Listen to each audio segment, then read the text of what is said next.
First, my name is Daryl Fenton. Some of you know that. I live in Virginia now, but I represent the executive director of CMJ, the Anglican Church's Ministry among Jewish People in the U.S. I'm also on the board of our large Israel work. Most of you might know this now, although it wasn't widely known. CMJ is the oldest modern outreach to Jewish people since the book of Acts. Anglicans started it. Anglicans were largely responsible for Jewish people, for initiating the Jewish return to the land of Israel. We first declared it in a biblical imperative in the 1820s. We were instrumental in seeing the British Empire put the first Western consulate in Jerusalem when it was a backwater town full of color. But I'm not going to tell you that story today, because the story today I want to talk to you about concerns America. Now, I know that people have been shouting at you for 2 days. Enthusiastic people committed to what they're called to. I don't have enough voice left to shout, so hope you forgive me. And you've been seeing great graphics. I could have produced a couple, I did produce a couple for this talk, but I realized I really want you to leave here with just one idea that I believe the Lord's called us to, and could be calling you to. So maybe this is an issue of more discernment than education. We're not going to talk about Jewish roots today. We're not going to talk about things that are exciting in that way, though if you want to stay and ask questions, we'll answer them. I want instead to talk about an affliction that the church has taken on that radically affects the state and the future of Jewish people. Let me see if I can make it a bit more human. 6 weeks ago, this evening, I was out on my lawn doing what my daddy told me never to do, working with power tools too late at night, at dusk. And I won't explain how it happened, but I managed to catch my right-hand ring finger between a branch and the roll bar of a zero turn, and I accidentally bumped the throttle forward with my left knee. It was a Technicolor weekend, as you can imagine. It wasn't that big a deal. I lost the finger. It's all fixed. But when I went to my dentist 3 days later with my finger all wrapped up, he's a believer, and they were really much too solicitous, and the gal who was the helper was so horrified it was obvious she was having trouble dealing with it when I explained what happened because he asked. And then I said, but you know, Dr. Ken, I really don't have to worry, I'll get it back someday. Now, this is a serious belief. He looked at me blankly. And I watched his face, and then there was this kind of small smile that came, and he acknowledged that he'd heard it. His poor assistant, I don't think, ever got it.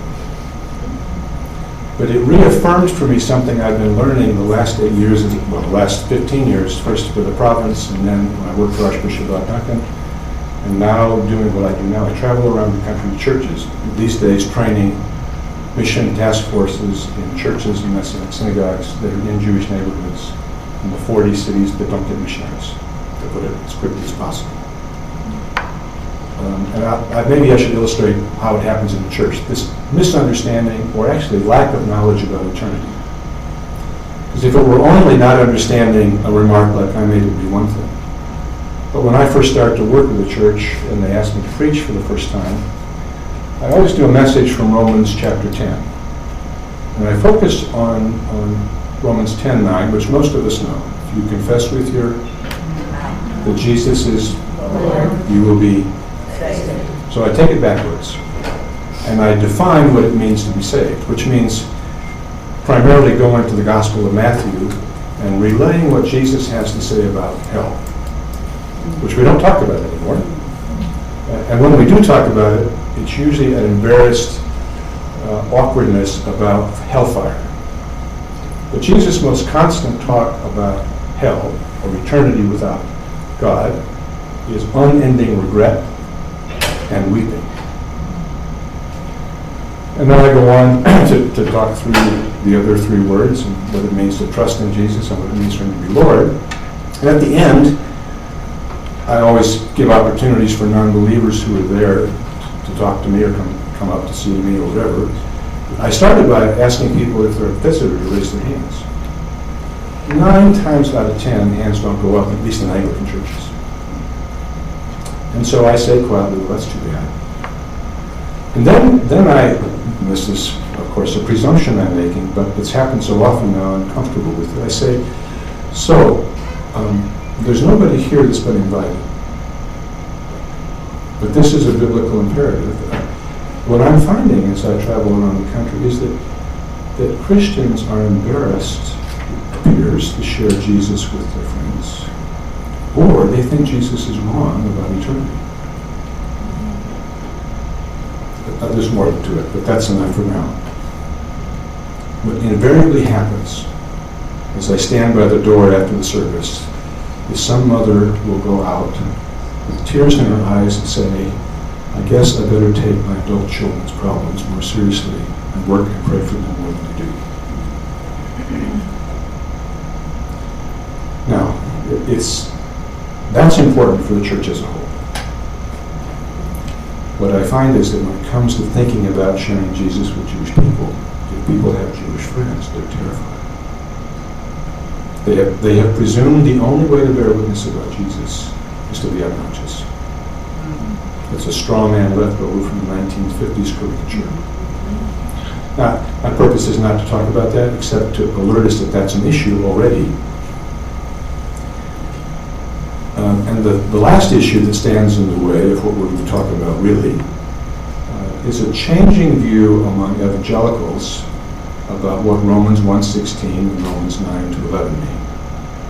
Romans 1:16, to remind you, says, I'm not ashamed of the gospel of Christ. It is power of the salvation to the Jew first, and also to the Greek or the Gentile. The word first there is the Greek word proton. It's the same word Jesus used to say, seek ye first the kingdom of heaven. I'm not going to do a discourse on that, except to say there's a primacy on reaching Jewish people because God created them out of the Rockies. He didn't pick them because they already existed. And his purpose for them was to become witnesses to the rest of the people he created, the rest of us, mostly Goyim, who are here, I think, all Goyim. Well, we're not quite all. There's a couple of missing things here. And in doing so, he laid out a pattern that I believe that text says still exists. That with the coming of salvation to the Jewish people, we will unleash the power of witness that will fully bring in the rest of the Gentile world. One of my predecessors in this work, a famous Anglican theologian who straddled the 18th and 19th centuries, who, if you went to my colleague's talk on the first talk, Teresa, she cited a statement by Charles Simeon, whose name you know who Simeon is? Some of you know. Charles Simeon was a famous evangelical preacher and Cambridge Don, who never married. He was first known for his mission zeal, and he helped found the Church Missionary Society in 1797 as part of the founding of CMJ in 1809, and regularly visited, was vice president at CMJ, and regularly visited our branches throughout the UK, which were receiving thousands and thousands of Jewish people coming in from Europe. Simeon was an advocate for this Romans 1:16 principle, and he was speaking at one of the kind of very English things that Anglican mission societies used to do. They have an annual, we still have an annual general meeting. It was a week-long conference, sort of like the Wineskins, but longer, focused on Jewish outreach. He gave the annual address, and there had been a guest there, who was a guy named Bickerstaff, who was the president or the general secretary of the Church Missionary Society. And Simeon said at the end of his address, we are here to focus on the most important work the church needs to accomplish in this age, the salvation of the Jews. As he sat down, Bickerstaff, on the back of his of a piece of scrap paper, said, but Mr. Simeon, because they were evangelicals, you didn't call him father in those days, for those of you who know your Anglican history. Mr. Simeon said there are 800 million heathen in the world. There are 8 million Jews. What's more important, the 800 million or the 8? And without pausing for a moment, Simeon turned it over and wrote the reply and handed it back to him. But what if the 8 million are the key to the 800 million, because they are life from the dead?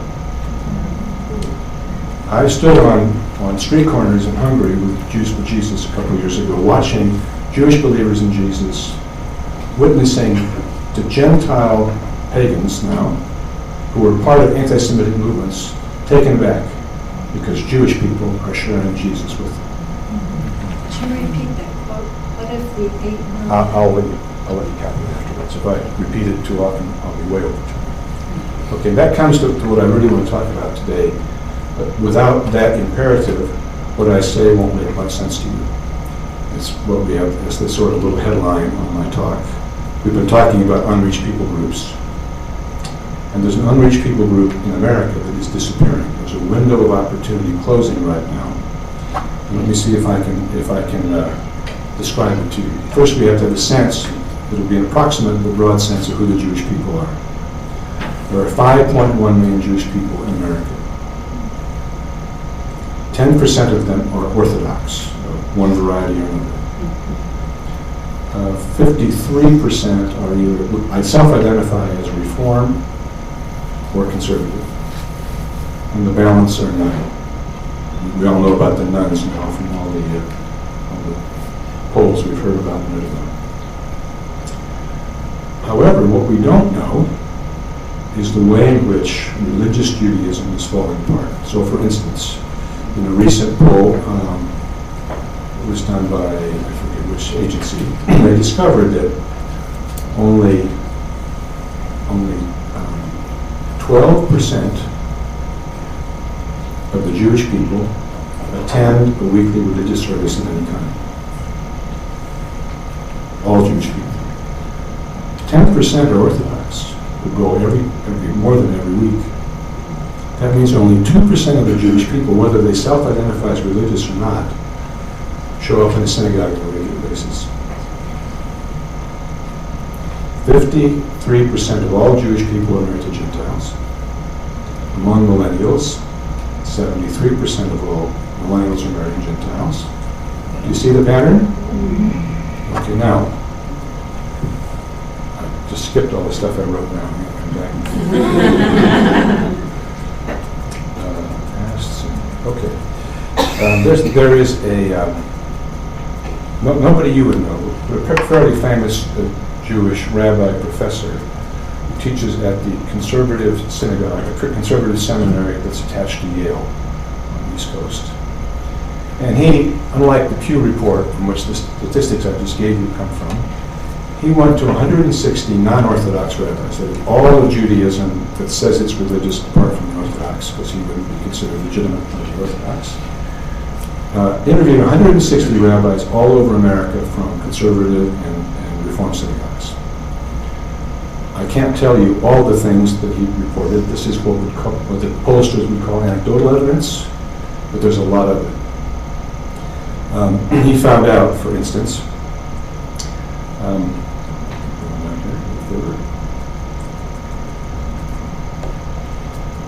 from a Chicago rabbi who's describing what's happening in the synagogue. He said, the shift in our synagogue, which is the kind of shift we might say is seen in liberal Protestant churches, is a shift towards a more personal, customized Judaism, and reflects radical individualism and a trend toward consumerism in Judaism. That ring a bell? Okay. Another part of the country, he being a conservative, conservative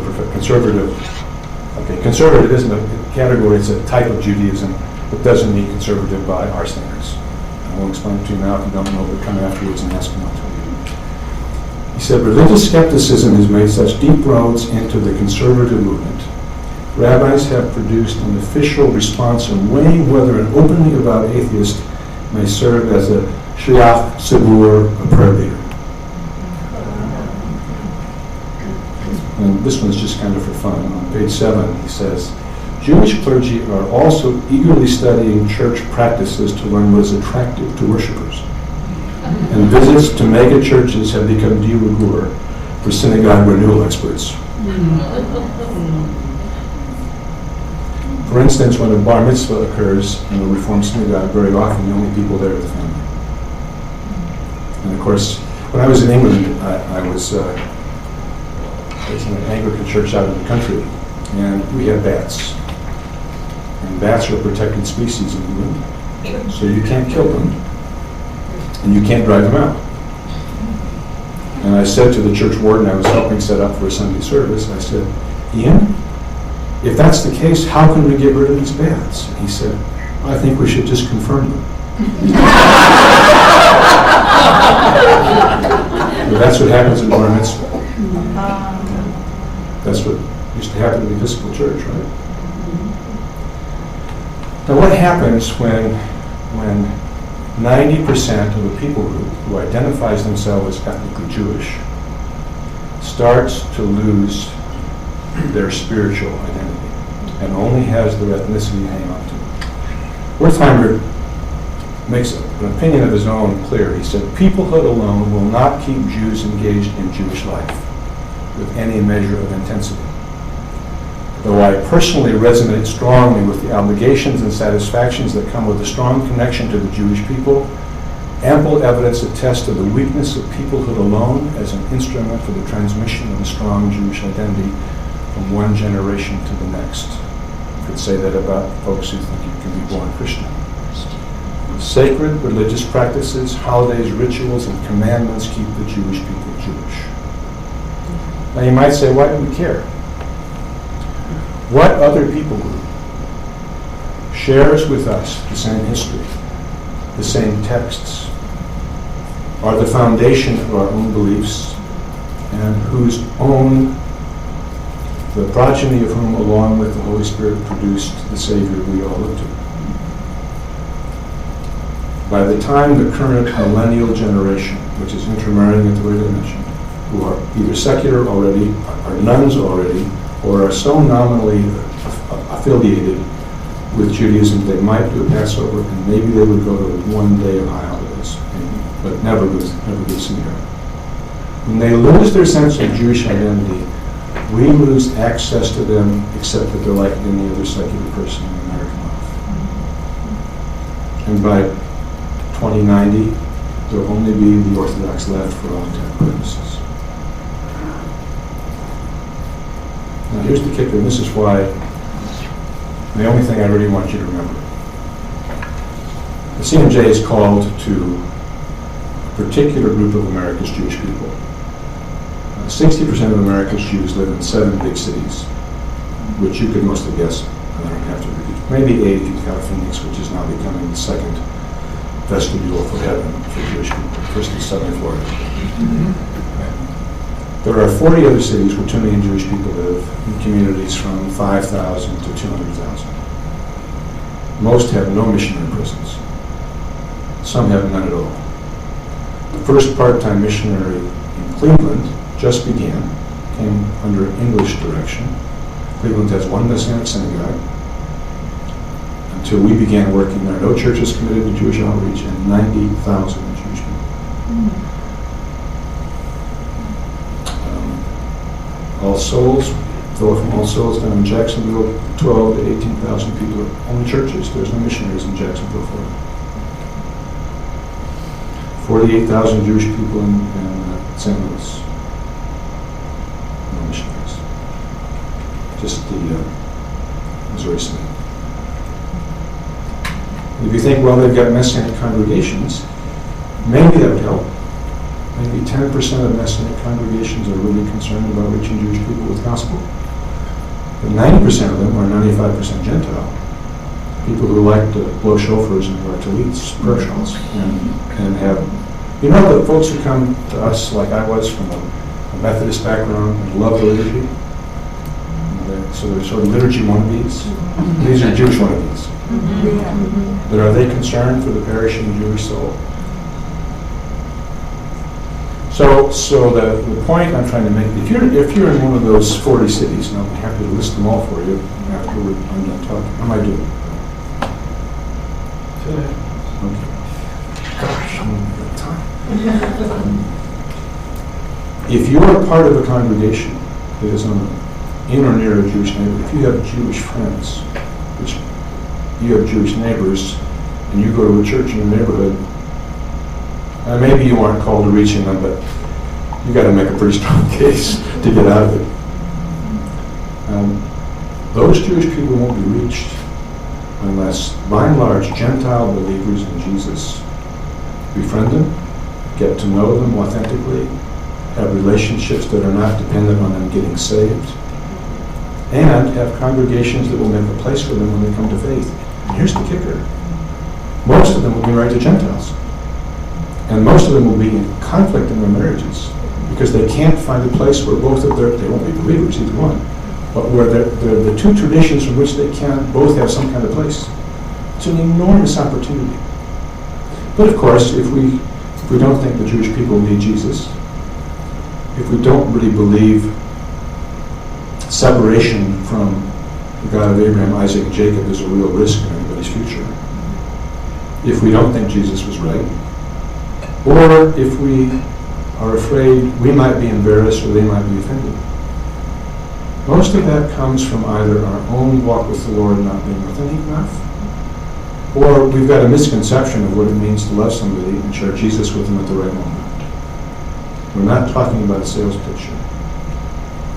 So the thought I want you to take away with you, if you have Jewish friends and you want help with that, get in touch with us. That's not our main work, but we'll help.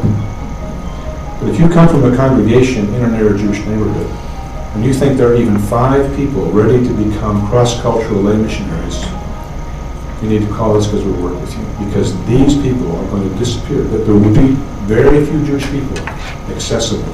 And the calling of God upon our lives, and frankly, Anglicans have been, of all churches historically that have the best reputation with Jewish people that can prove it is us. How many of you know the name Herzl? Yeah. Herzl was the founder of what? The Zionist Project. It was an entirely secular movement of socialist European Jews. Guess who introduced him to the heads of Europe? The CMJ board member. In those days we had dukes, marquises, big members of parliament. I mean, those were easier days financially. So in conclusion, just this. I mean, if you're not in a Jewish area, continue to pray for the salvation of the Jewish people. It will come. In God's providence, it will come. He's promised it to us in Romans 11. Paul has said, the age of the Gentiles will close. And between now and then, it's up to the Gentiles to make the Jewish people jealous of the Jewish Messiah who's coming. We're not turning them into Gentiles. We're bringing to them, because he's asked us to, the Jewish Messiah for the Jewish people. And maybe this is the last point. The most effective people historically in bringing Jewish people to Jesus are not Messianic Jewish people. It's Gentiles. Not because Messianic Jewish people don't care, but because the moment their Jewish friends or family figure out they come to believe in Jesus, they're considered betrayers, at the very least. And at the very worst, they're considered as dead. So, not laying a guilt trip here. Just want to be sure that you're dealing clearly with all these issues. There are perishing people everywhere. Not everybody's called to reaching the Jewish people. Everybody's called to pray for them, I think. And churches should be interested in supporting it, even if they're not in a Jewish area. But for those of us who have Jewish friends and know Jewish people, they are in peril. And we, and perhaps we alone, are the instrument that the Holy Spirit will use to reach them. And we will be happy to help. Amen. Thank you, Chief. First question. Are Jews for Jesus still actively evangelizing Jewish people? Oh, yeah. In fact, when Are they the I... only other group that you know of? Oh, no. Chosen People are large as well. Christian Witness to Israel is basically English, but they're now starting to work in the U.S. Down in San Antonio, I always get CRF, I forget what it stands So there's a for. few groups. Yeah, there's a few. Jews for Jesus is the largest and best known because they've changed the conversation about Jewish people being able to believe in Jesus. But yeah, in fact, we partner with Jews for Jesus. I've been working with them since 1981 when I was first called, mostly a volunteer. And turned down a job or two when I became a mayor. But Jewish Gentile couple work has been pioneered and PhD research done by Tudor Zaretsky, who's an old friend from campaign days with Jews for Jesus. And we partner together in congregations because we train up, particularly if they have a Jewish Gentile couple, we train up guides for groups. Because if you put up a shingle on your church that says Jewish Gentile couple support group, people will show up. Their marriage is 75% under stress, 55% divorce rate, looking for how to figure out how do we as a Jew and a Gentile live together. Usually neither one religious or location, that's not the case. It's a massive opportunity for churches who love and are sensitive to Jewish people. But yes, they're still doing fine. I talked to David Brickman last week, next week, their executive director. Yes? I'd just like to say that I drummed behind my husband and I have been to Israel for approximately 9 times. Yes. Fairly recently. And that is one of the things that will get you so excited about the Jewish people and just ministering them. One little personal thing, the first time we went was in 2009. We had family keeping us back until then. When I was walking along the Galilee, and the Lord said to me, "Thank you for coming." And I thought, oh, what? He said that to me? I thought, he didn't need to say that to me, but he did. And then the second year, we were on a boat on the Galilee. Yes, we all know Galilee. it. Most of us have been there. Right. And he said it again, "Thank you for coming."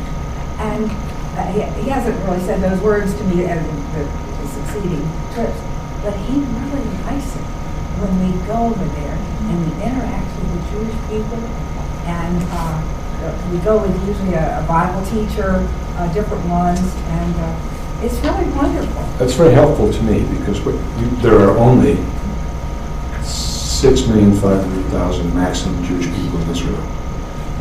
There are 5.1 million here. And nowhere else comes close. And that's why this is a closing window, because 4,500,000 will disappear effectively in 40 years. Yes. Thank you so much, Daryl. I've been hearing that a lot of Israeli Jews are coming to Messiah.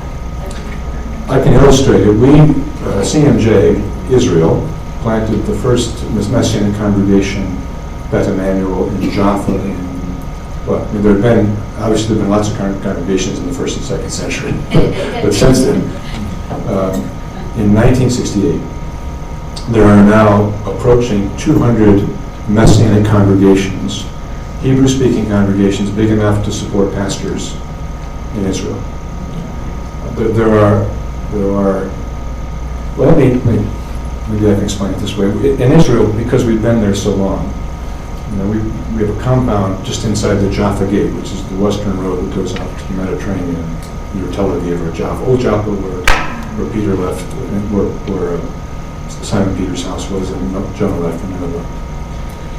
And because we've been there so long, we're not in the same kind of situation as folks who have to go out and make a name for themselves, like Jews for Jesus does. And we also have some obligations to the government because of how long we've been there, and they know us really well.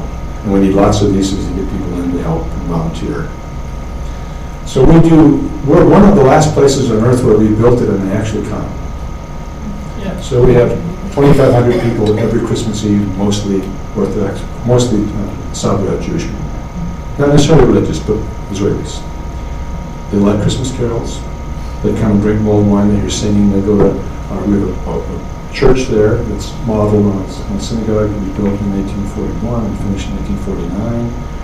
There's a museum that tells the story of how believers in Jesus helped Israel come into existence.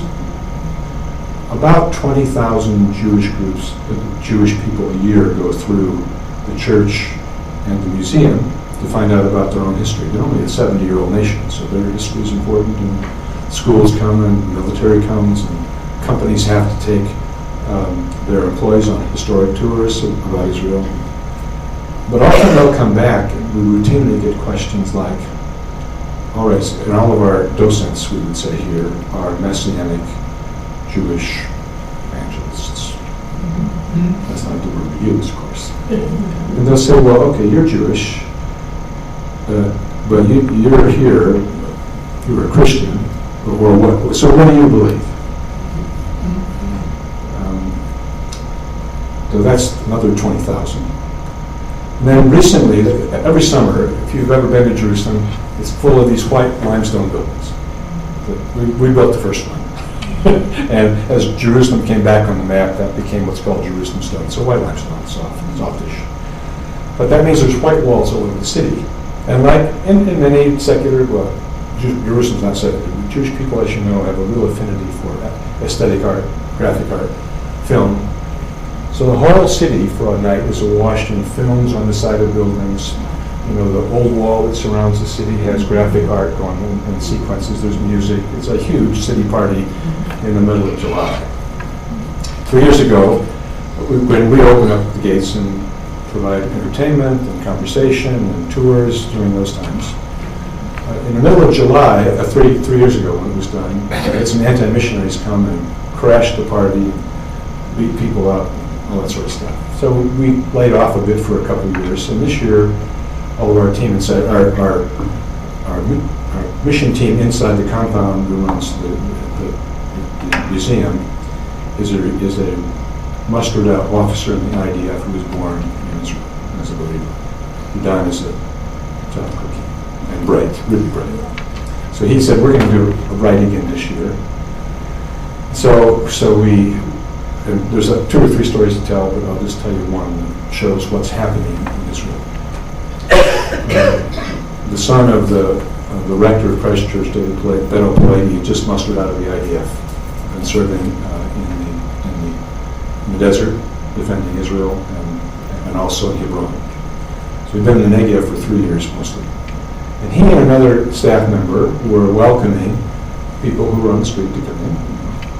And all of a sudden they could see this group of anti-missionaries coming toward them. And they were cursing, and they were saying these people hate Israel, and these people are deceivers, and they're going to try to lie to you, and don't believe them.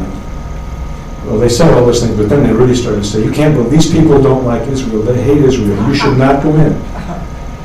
And that was a fairly quiet musician type. We jumped up on the steps of the post office, which is by our gates, building we own, but can never get back. And he said, listen to me, you guys. You can say you don't like us. You can say you don't agree with us. You can even say you hate us. And by the way, my father is the priest here. That's all right. You've got a perfect right to, but you can't say we don't love Israel.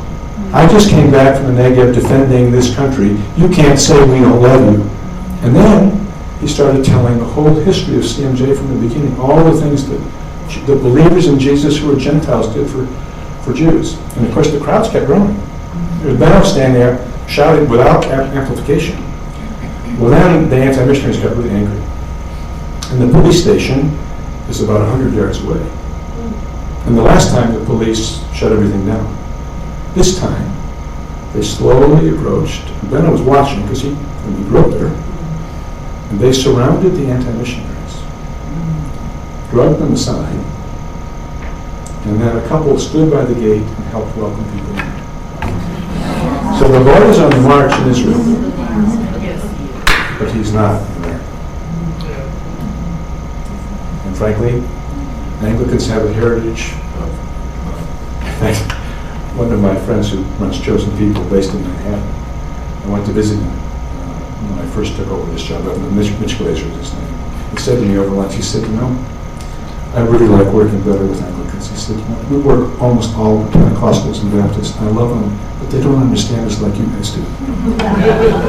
That's true. There are so many demographic similarities. That's why Anglican churches are often in Jewish neighborhoods.